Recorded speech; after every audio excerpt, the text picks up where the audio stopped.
Welcome back. We are excited to introduce you to our next guest. Ben Tracy is a runner, a speaker, and educates families when it comes to online safety and using social media responsibly. Yeah, of course, this is a growing problem. To raise awareness, Ben ran across the United States. He just finished up in December. Thanks so much for taking a break and stopping by to see us. Yeah, thank you for having me. You are a man on a mission, more than 3,000 miles. You spoke to hundreds of thousands of kids out there. Share with us why.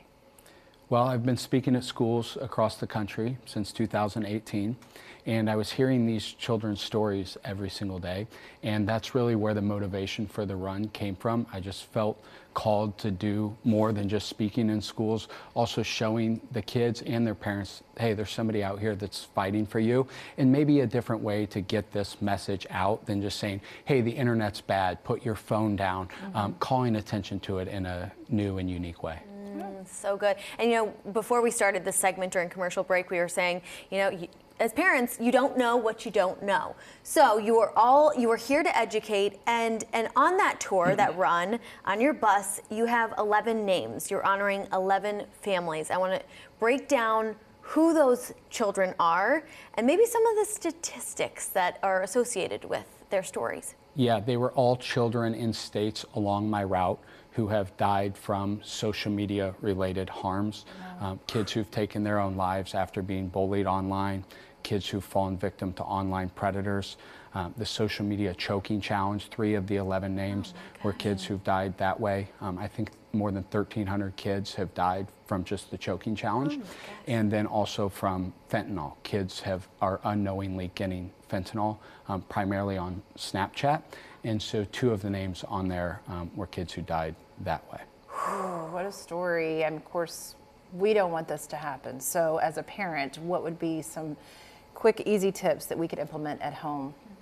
Well, I think first of all, waiting to give children smartphones and social media is a good idea. So many kids are getting this at such a young age. You know, I'll go speak to a group of 3rd to 5th graders and I'll say, how many of you have smartphones? And it's about 70% of them. And then I'll ask, how many of you have social media? And it's well over half.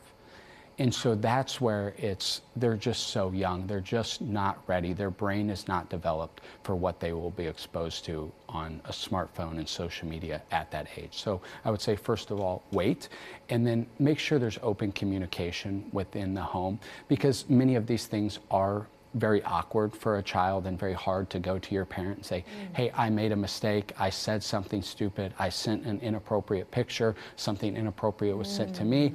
And they're all addicted to these devices, so they don't want to lose access to their smartphones or Snapchat. And so just making sure that the kids know that that door is always open. Oh, that's so good. It's so good. And communication is everything in this lifetime and in this world. But if there's too much communication, it could be dangerous. I want to dive back into Snapchat in particular. I feel like all the kids are on that. You say there are some tools that parents can use that are so important. Talk about that picture that you recently saw with one of the kids that you were speaking to. Yeah, that was at a high school. A kid came up to me and showed me what they call the Snap Map, which is you can see everyone that you're friends with location. And so he had more than 4,000 people he was sharing his location with. Whoa. So what you want to do as a parent is look at your child's Snapchat account if they are on there, and that's a separate conversation, right? Like even allowing a child on there is dangerous, but if they are on there, you want to turn on what is called ghost mode.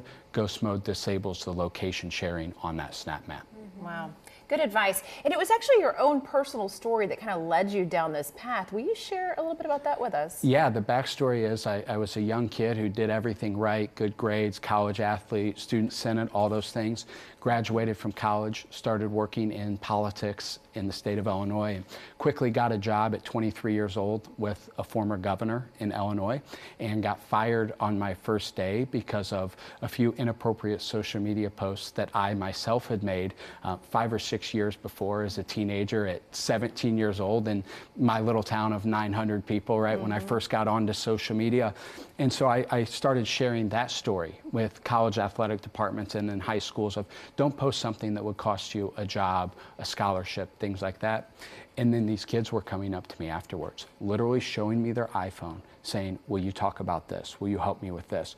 And what they were showing me was cyberbullying, was online predators sending them messages.